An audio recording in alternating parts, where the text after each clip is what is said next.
Hello दोस्तों, welcome to software engineering channel. क्या हाल चाल है आप लोगों का। सॉफ्टवेयर इंजीनियरिंग चैनल में डेटाबेस मैनेजमेंट सिस्टम की जो प्लेलिस्ट हमने स्टार्ट की थी, आज हम उसके लेक्चर नंबर 27 में पहुंच चुके हैं, जिसके अंदर हम फिफ्थ नॉर्मल फॉर्म को पढ़ेंगे। फिफ्थ नॉर्मल फॉर्म नॉर्मलाइजेशन के कंसेप्ट की लास्ट नॉर्मल फॉर्म है, जो कि नंबर वाइज अगर देखा जाए तो ये बेसिकली सिक्स्थ नंबर पे आती है।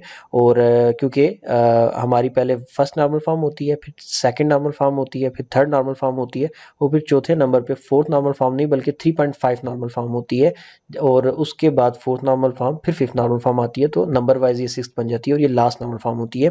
और यूजुअली प्रैक्टिकल के अंदर देखा जाए तो फिफ्थ नॉर्मल फॉर्म को बहुत कम इस्तेमाल किया जाता है, और इसी वजह से इसके कंसेप्ट समझने में भी लोगों को काफ़ी प्रॉब्लम होती है, क्योंकि ये प्रैक्टिकल से थोड़ा दूरी रहती है और इसके कंसेप्ट थ्योरीज तक ही रहते हैं। लेकिन ये लेक्चर बहुत बड़ा नहीं है, बहुत छोटे से लेक्चर के अंदर मैंने अपनी मुकम्मल कोशिश की है कि कोई प्रैक्टिकल एग्जाम्पल लेके अच्छे तरीके से मैं आपको इसको समझाऊं।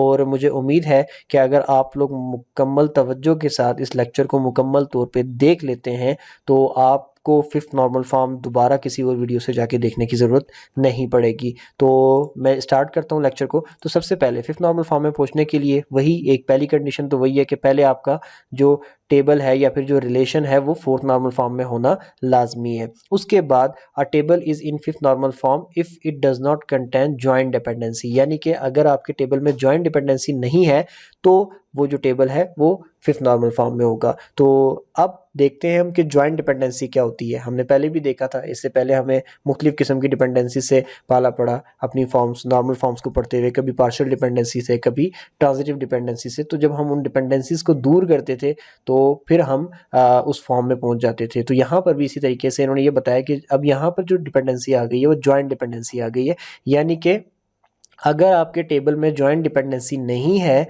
तो आप फिफ्थ नॉर्मल फॉर्म में। अब जॉइंट डिपेंडेंसी होती क्या है? जॉइंट डिपेंडेंसी का कंसेप्ट ये है कि आपने देखा होगा कि जब हम नॉर्मलाइजेशन कर रहे होते हैं तो काफ़ी दफ़ा ऐसा हुआ कि हमने किसी एक टेबल को उठाया और उसको नॉर्मलाइज करने के लिए ब्रेक डाउन किया फर्दर 2 या 3 टेबल्स के अंदर। तो होता क्या है कि अगर आपने एक टेबल को फर्दर 2 या 3 टेबल्स के अंदर डिवाइड कर दिया और फिर उनको डिवाइड करने के बाद जब आप उन 3 अलग-अलग टेबल जो आपके सब टेबल्स बने, जब आप उनको दोबारा जोड़ रहे हो, तो जोड़ने के बाद आपको वापस वही एक्चुअल टेबल नहीं मिल रहा जिसको आपने डिवाइड किया था, बल्कि या तो उसमें से कुछ डाटा ज़ाया हो गया या फिर कोई एक्स्ट्रा रिकॉर्ड आपको नज़र आने लग गया जो कि एक्चुअल टेबल में था ही नहीं। यानी कि अगर एक टेबल है आर, ठीक है, आपने उसको तकसीम कर दिया 2 टेबलों में, R1 और R2 के अंदर।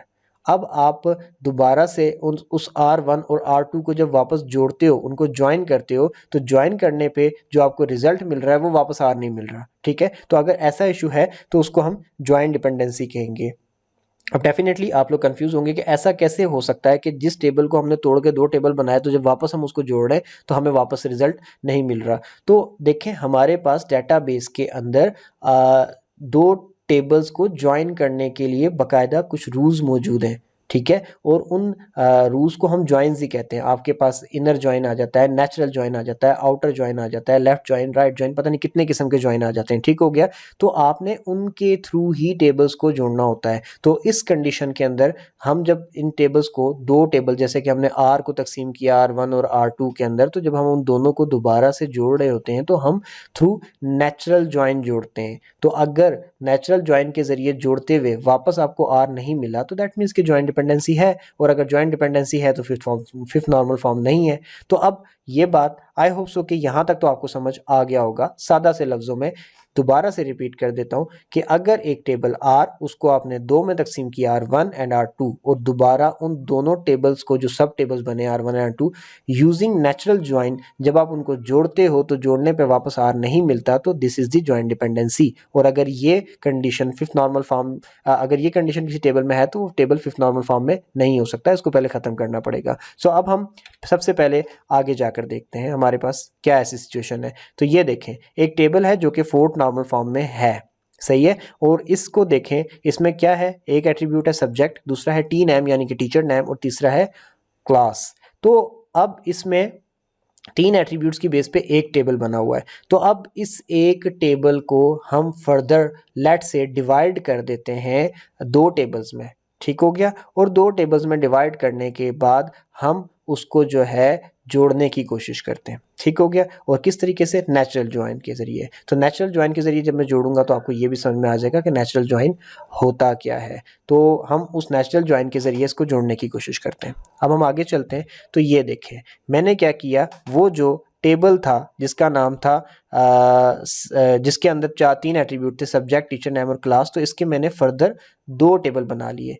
पहला बना लिया हमने इसके ज़रिए सब्जेक्ट और टीचर नेम, और दूसरा टेबल बना लिया मैंने टीचर नेम और क्लास। और मैं अब इन दोनों को नेचुरल ज्वाइन के ज़रिए जोड़ता हूँ तो वापस मेरे पास R4 आ रहा है। यानी कि जो पहला टेबल मैंने छोटा सा उस मैन टेबल में से बनाया वो R1 बनाया, और दूसरा जो मैंने बनाया वो R2 बनाया, और उसके बाद जो इन दोनों का रिजल्ट मुझे मिल रहा है नेचुरल ज्वाइन के ज़रिए जोड़ने के बाद वो R4 मिल रहा है। R3 क्यों नहीं मिल रहा है वो बात की बात है। फिलहाल द पॉइंट इसके जो रिजल्ट मिल रहा है वो R4 मिल रहा है। अब देखें नेचुरल ज्वाइन से इन दोनों को जोड़ा कैसे जा रहा है। तो जब आप नेचुरल ज्वाइन से दो टेबल्स को जोड़ना चाहते हो तो उन दोनों टेबल्स में कोई ना कोई एट्रीब्यूट जो है वो कॉमन होते हैं। उन कॉमन एट्रीब्यूट्स की बेस पे आप नेचुरल ज्वाइन लगा के दो टेबल्स के रिकॉर्ड्स को मर्ज करते हो। अब आप यहाँ पर देखो टेबल R1 और टेबल R2 के अंदर टीचर नेम कॉमन है, तो अब हम इसको यूज़ करते हुए एक नया टेबल बनाएंगे, यानी कि इनका रिजल्टेंट बनाएंगे। तो देखें किस तरीके से बनाया। तो मैं R1 के अंदर टीचर नेम शबीर को पकड़ लेता हूँ और दूसरी तरफ R2 में देखता हूँ जिस रिकॉर्ड में टीचर नेम शबीर मौजूद होगा उस रिकॉर्ड को और इस R1 के इस शबीर वाले रिकॉर्ड को मर्ज करके एक नया रिकॉर्ड बना दूंगा, जिससे ये एक टेबल बन जाएगा, एक रो बन जाएगी। तो देखें मेरे पहले रिकॉर्ड कंप्यूटर वाले रिकॉर्ड में शबीर है और दूसरे इस तरफ R2 के अंदर भी शबीर है। तो यानी कि ये वाला पहला रिकॉर्ड जहाँ पे मेरा माउस का कर्सर है मर्ज हो सकता है इस वाले रिकॉर्ड में। तो अगर हम इस पूरे को मर्ज करें तो रिकॉर्ड क्या बनता है, subject computer teacher name Shabir and class 10। तो मैंने ये लिख दिया subject computer teacher name Shabir and class 10।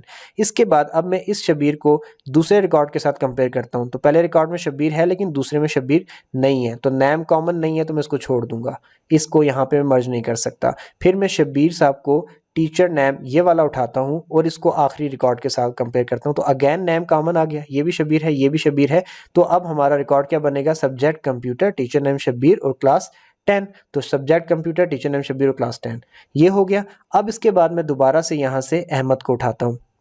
अब अहमद की बेस के ऊपर मैं दोबारा से कंपैरिजन शुरू करूंगा। तो इस रिकॉर्ड के अहमद को उठा के पहले रिकॉर्ड से कंपेयर करूं तो क्या नाम सेम है, नहीं है, छोड़ दो।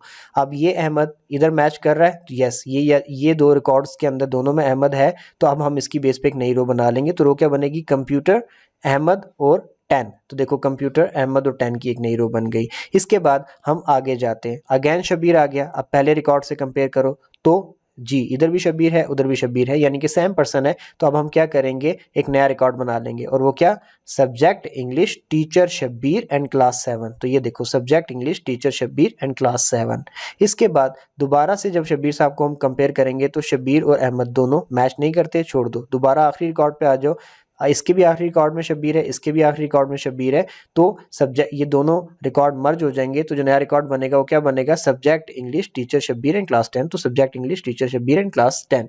अब ये हमारे पास एक नया रिलेशन वजूद में आ गया। द पॉइंट इज कि हमने इस रिलेशन को, ये जो रिलेशन है इसको ब्रेक किया था दो further relations R1 and R2 के अंदर, यानी कि सब्जेक्ट और टीचर नेम की बेस पे और फिर टीचर नेम और क्लास। और जब हमने इन दोनों को वापस जोड़ा नेचुरल ज्वाइन लगाकर, तो असूलन तो वही टेबल वापस आ जाना चाहिए था जिसको तोड़ के ये दो टेबल बने थे। लेकिन जब जोड़ा गया तो वही टेबल वापस नहीं आया, बल्कि हमारे पास जो नया टेबल आया उसके अंदर एक रिकॉर्ड एक्स्ट्रा था जिसको मैंने रेड करके शो किया हुआ है। ये रिकॉर्ड हमारे एक्चुअल टेबल में नहीं पाया जाता। अगर आप गौर से देखें तो ये है हमारा एक्चुअल टेबल जो अभी स्क्रीन पे सामने आया है।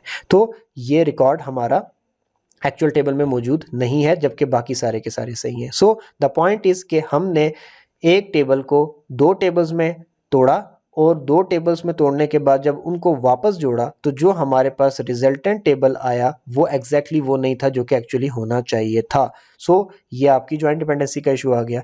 अब ये आया क्यों, ये आया इसलिए कि जब हमने ओरिजिनल टेबल को तोड़ के उसके दो टेबल बनाए पहला टेबल सब्जेक्ट टी नेम की बेस पे ये वाला, और दूसरा टेबल टी नेम और क्लास की बेस पे, यानी कि इन दो को उठाकर ये R2 बनाया। तो हमने इन्हीं की बेस के ऊपर मुकम्मल समझा अपने ब्रेक करने के प्रोसेस को, एक बड़े टेबल को छोटे टेबल में डिकम्पोज करने के प्रोसेस को हमने यही मुकम्मल कर लिया। हालांकि ये प्रोसेस यहाँ मुकम्मल होता नहीं था। अगर हमने बड़े टेबल की डिकम्पोजिशन प्रॉपरली की होती तो ये इशू नहीं आता। अगर देखा जाए तो ये जो टेबल बना है, पहला R1 subject to T name, ये बिल्कुल ठीक है। फिर इसके बाद दूसरा टेबल हमारा बना R2 के नाम से, जिसमें टी नेम और क्लास है, ये भी बिल्कुल ठीक है। लेकिन जब सब्जेक्ट और टी नेम बन चुका, टी नेम और क्लास बन चुका, तो इसके बाद सब्जेक्ट के साथ क्लास का भी तो एक R3 बनना चाहिए था, कुछ इस तरीके से, जिसको हमने नहीं बनाया।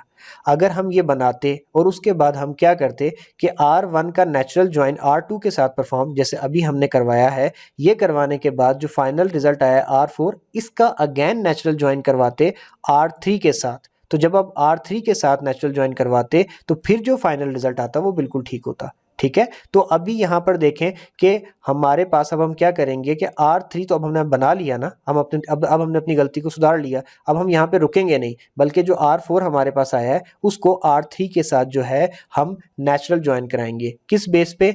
इनके अंदर जो कॉमन एट्रीब्यूट्स हैं उनकी बेस पे। पहले पीछे हमारे पास सिर्फ टी नेम कॉमन था, अब हमारे पास इस R3 में सब्जेक्ट और क्लास है और R4 में भी सब्जेक्ट और क्लास है। तो हम इन दोनों के कॉमन एट्रीब्यूट्स की बेस पे पूरा का पूरा टेबल दोबारा बनाएंगे। तो अब हम स्टार्ट करते हैं बनाना। तो ये देखें, मैंने यहाँ से क्या करना है, मैं R3 को कंसीडर कर लेता हूँ क्योंकि ये छोटा है, तो मैं इसकी बेस के ऊपर करता हूँ कि हमारे पास R3 में जो पहला रिकॉर्ड है, इसमें कंप्यूटर है सब्जेक्ट और क्लास है 7। तो मैं यहाँ पर जाके देखूंगा ऐसा कौन सा सब्जेक्ट है, ऐसा कौन सा रिकॉर्ड है जिसमें कंप्यूटर और 7 मौजूद है। तो ये पहला रिकॉर्ड कंप्यूटर और 7 इसमें मौजूद है। तो सब्जेक्ट, क्लास और इसको जब मैं जोड़ूंगा तो कंप्यूटर, 7 और शब्बीर, ये पहला रिकॉर्ड हमारा वजूद में आ गया। ठीक हो गया। अब इसके बाद दोबारा से मैंने क्या किया, कंप्यूटर और 10, अब मैं यहाँ पर जाके ऐसा रिकॉर्ड ढूंढूंगा जिसमें सब्जेक्ट कंप्यूटर और क्लास 10 हो, तो वो रिकॉर्ड ये रहा। तो मैं इस रिकॉर्ड के साथ इसको जब मर्ज करूंगा इसके दूसरे को, तो दोबारा से मेरे पास एक नया रिकॉर्ड आ जाएगा जिसके अंदर कंप्यूटर भी मौजूद है, 10 भी मौजूद है और शब्बीर साहब पढ़ा रहे हैं। तो वो ये रहा, कंप्यूटर भी मौजूद है, 10 भी मौजूद है और शब्बीर साहब पढ़ा रहे हैं। इसके बाद जब मैं आगे जाऊंगा तो दोबारा से जब मैं देखूंगा तो दोबारा से मुझे कंप्यूटर 10 वाला एक रिकॉर्ड मिल जाएगा जिसको अहमद साहब पढ़ा रहे हैं, तो वो मैंने यहाँ पर लिख दिया। अब इसके बाद मैं अब आगे जाऊंगा तो ऐसा कोई यहाँ पर मेरे पास रिकॉर्ड मौजूद नहीं है जिसमें सब्जेक्ट इंग्लिश और क्लास 7 हो, तो जो इसके साथ मैच कर सके, तो डेफिनेटली मैं इसको इग्नोर कर दूंगा। फिर नीचे जब मैं जाऊंगा तो ऐसा एक कोई सब्जेक्ट या ऐसा कोई एक रिकॉर्ड ढूंढूंगा जिसमें सब्जेक्ट इंग्लिश हो और क्लास 10 हो, तो मुझे आखिरी वाला मिल जाएगा। इसके अंदर सब्जेक्ट इंग्लिश है और क्लास 10 है, तो टीचर नेम शब्बीर है। तो R3 को R4 के साथ जब इस रो में मर्ज करूंगा तो हमारे पास जो फाइनल आएगा वो आएगा इंग्लिश, शब्बीर और 10, विच इज़ दी R5। और ये R5 जो है ये बिल्कुल सेम है ओरिजिनल टेबल के। तो इस तरीके से हमने इसके अंदर से ज्वाइंट डिपेंडेंसी खत्म कर दी। और जब हमने ज्वाइंट डिपेंडेंसी को खत्म कर दिया तो आप कहाँ पहुंच गए, आप पहुंच गए फिफ्थ नॉर्मल फॉर्म के अंदर। सो द पॉइंट इज कि ज्वाइंट डिपेंडेंसी अगर किसी टेबल में मौजूद है तो आप फिफ्थ नॉर्मल फॉर्म में नहीं है, उसकी ज्वाइंट डिपेंडेंसी को आपको दूर करना पड़ेगा फिफ्थ नॉर्मल फॉर्म में आने के लिए। अब ज्वाइंट डिपेंडेंसी आने की वजह क्या होती है? ज्वाइंट डिपेंडेंसी आने की वजह यही होती है कि जो टेबल आपने डिकम्पोज किया होता है सब टेबल्स में, आपने उसकी डिकम्पोजिशन प्रॉपरली नहीं की होती, मुकम्मल तौर पे नहीं की होती। अगर आप उसकी डिकम्पोजिशन मुकम्मल तौर पे करके फिर वापस उसको ज्वाइन करेंगे तो आपका रिकॉर्ड बिल्कुल ठीक आएगा, आपको ओरिजिनल टेबल मिल जाएगा। लेकिन जब डिकम्पोजिशन ही ठीक से नहीं है तो डेफिनेटली या तो एक्स्ट्रा रिकॉर्ड आने लगेंगे जो कि रियलिटी में एग्जिस्ट ही नहीं करते, या फिर कुछ रिकॉर्ड लॉस होने लग जाएंगे। तो इसलिए हमेशा कोशिश ये करें कि आपके टेबल की डिकम्पोजिशन प्रॉपरली हो, क्योंकि जब डिकम्पोजिशन प्रॉपरली होगी तो ज्वाइंट डिपेंडेंसी नहीं आएगी, और जब ज्वाइंट डिपेंडेंसी नहीं आएगी तो आपका टेबल फिफ्थ नॉर्मल फॉर्म को सेटिस्फाई कर जाएगा। आई होप सो कि ये लेक्चर आपको समझ आ गया होगा। अगर ना समझ आए तो मैं आपको हाईली रिकमेंड करूँगा कि यही एग्जाम्पल्स जो मैंने यहाँ पर यूज़ किए हैं इनको लिख कर प्रॉपरली किसी नोटबुक पे लिख कर तो वहाँ पे प्रैक्टिस कीजिए। आई होप सो कि आपको ज़्यादा बेहतर तरीके से समझ आ जाएगा। सो अभी मैं इस लेक्चर को यहीं पे एंड करता हूँ। अगर अच्छा लगा हो तो प्लीज़ लाइक करके चैनल को सब्सक्राइब करके हमें सपोर्ट प्रोवाइड करें, और इस चैनल के PDF फॉर्मेट में अगर स्लाइड्स आपको रिक्वायर्ड हो तो इसी वीडियो की डिस्क्रिप्शन से जाके लिंक देख के आप डाउनलोड कर सकते हैं। तो अभी मैं इस लेक्चर को यहीं पर एंड करता हूँ। दोबारा मिलेंगे नेक्स्ट लेक्चर में, तब तक के लिए अल्लाह हाफिज़।